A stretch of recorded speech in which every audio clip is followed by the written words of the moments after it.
Halo, assalamualaikum warahmatullahi wabarakatuh. Selamat datang di channel Review Tech, channel tentang rakit PC dan teknologi. Teman-teman, kita jarang ya bahas prosesor AMD lawas. Pernah sih Athlon 2X3, tapi udah lama banget. Nah, kebetulan kemarin saya dapat paketan prosesor Phenom dan motherboardnya. Penasaran dengan performanya dan bagaimana kalau dibandingkan dengan Intel i5? Apa kekurangan dan kelebihannya? Yuk kita tonton bersama-sama.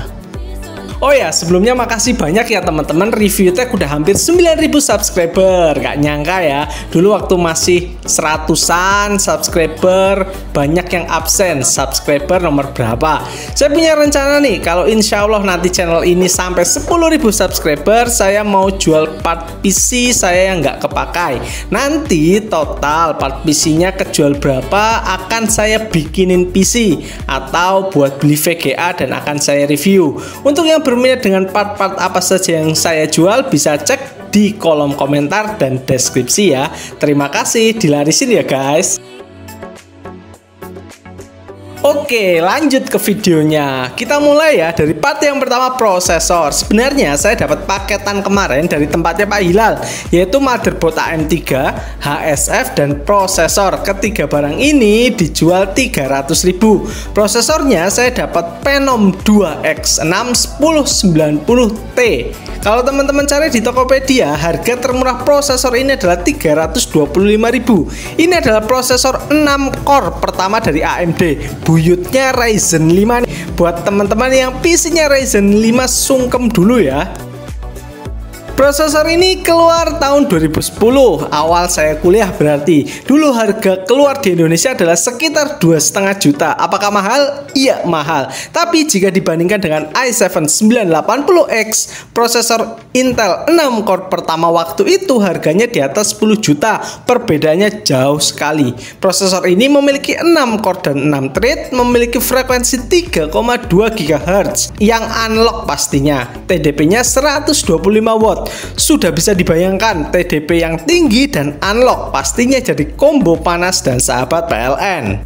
Part yang kedua, HSF. Saya dapat HSF bawaan Phenom 2X6, tapi waktu dicoba ternyata masih terlalu panas. Suhu idle-nya di atas 50 derajat. Akhirnya saya pakai HSF simpanan saya, PC Cooler S90D. Saya sangat suka dengan performa HSF ini. Dulu belinya 110.000 dan cuman dapat satu fan 9 cm.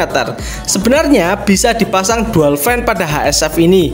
Ketika diganti, idle-nya bisa turun sekitar 30-an derajat. Part yang ketiga, motherboard. Motherboardnya pakai Asus M4N68T.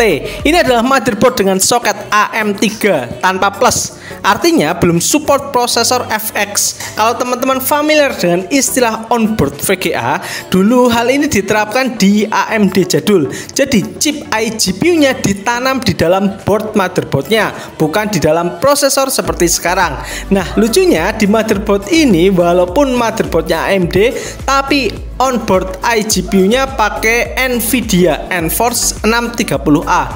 Bagaimana performanya? Jangan ditanya. Paling cuma bisa buat main GTA San Andreas. Dulu saya pernah coba pakai motherboard ini tanpa VGA buat main RF. Tapi waktu war blank semua, gak kelihatan musuhnya sama sekali. Lanjut ya, untuk RAM-nya saya pakai RAM 2 keping DDR3 per kepingnya 4 GB dengan harga 60.000 per keping atau 120.000 untuk 2 kepingnya. Motherboard ini support RAM hingga 1600 MHz. Part yang kelima, SSD. Saya pakai SSD Techbyte 128 GB untuk sistem karena SSD DST-nya lagi kehabisan. Harga SSD naik terus ya teman-teman ya. Sekarang harga 128 GB rata-rata sudah menyentuh di angka 140.000.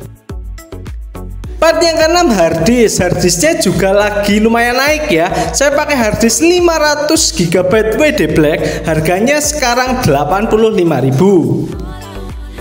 Part selanjutnya, casing. Ini adalah casing putih dengan ukuran ATX. Biasanya saya beli casing hitam seharga 100.000, tapi casing ini lumayan mahal ya, yaitu 125.000 dengan bonus fan. Mungkin karena warnanya putih.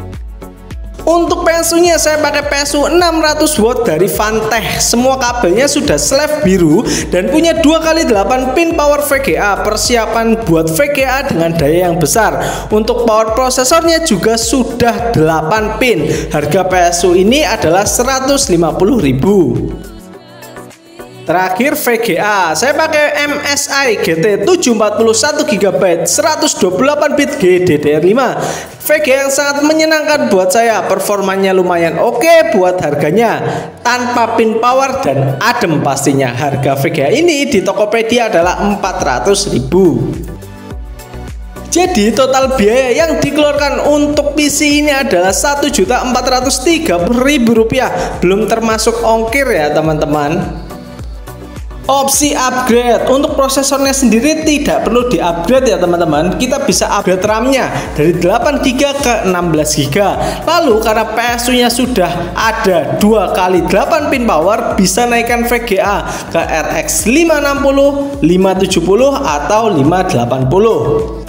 Uji daya, saat full load PC ini menyerap daya sampai 190 watt. Wow. Jika kita asumsikan penggunaan gaming 4 jam sehari dengan listrik di rumah 900 VA, maka dalam 1 bulan PC ini menghabiskan biaya Rp30.825. Ini baru CPU only ya teman-teman, belum termasuk monitor.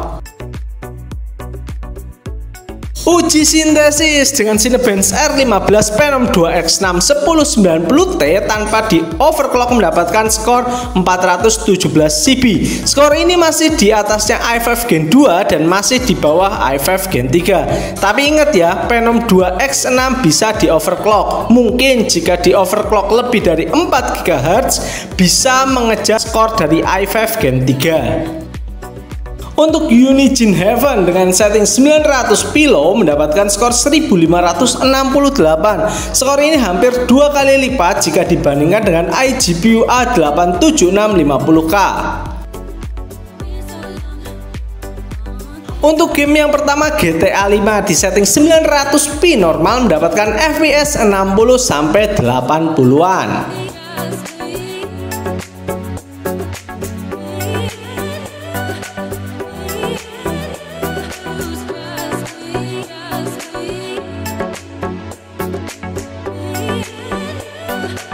Game yang kedua PES 2021 di setting 720p low mendapatkan FPS 30 sampai 40-an.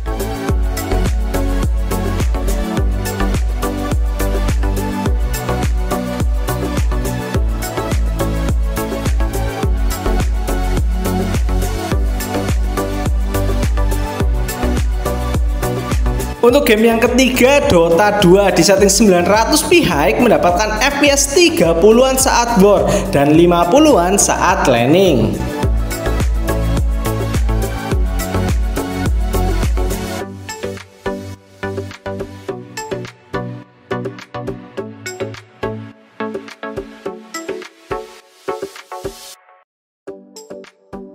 Game yang keempat, Far Cry New Dawn di setting 768p low, sayangnya belum begitu playable, mentok di VGA-nya, mendapatkan FPS 20-an, kadang drop ke belasan.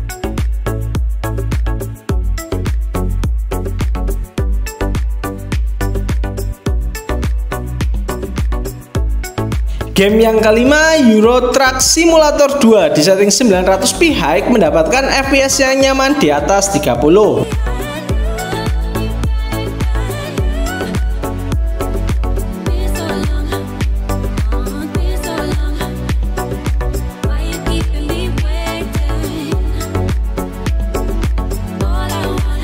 Dan game yang terakhir, Battlefield 5 di setting 720p low mendapatkan FPS juga di atas 30.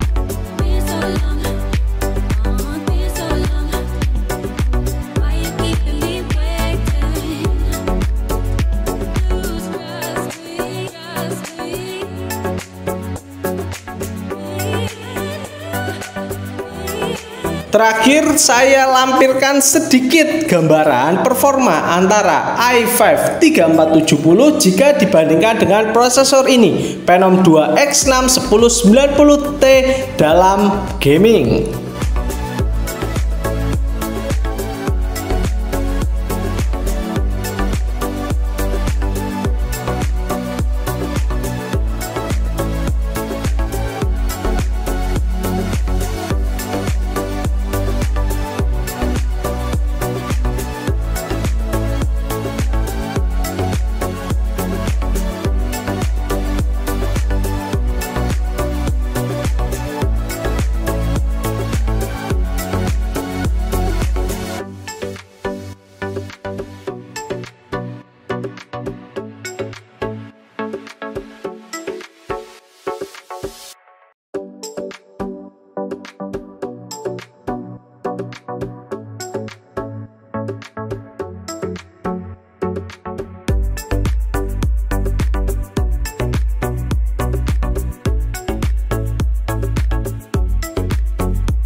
Demikianlah rakitan PC Phenom 2X6 1090T dari AMD. Performanya kurang lebih di antara i5 Gen 2 dan i5 Gen 3 dan bisa di-unlock dengan bayaran panas dan konsumsi listrik yang sangat tinggi. Bagaimana? Apa tertarik dengan build PC seperti ini? Tulis pendapat teman-teman kolom komentar ya. Terima kasih. Wassalamualaikum warahmatullahi wabarakatuh.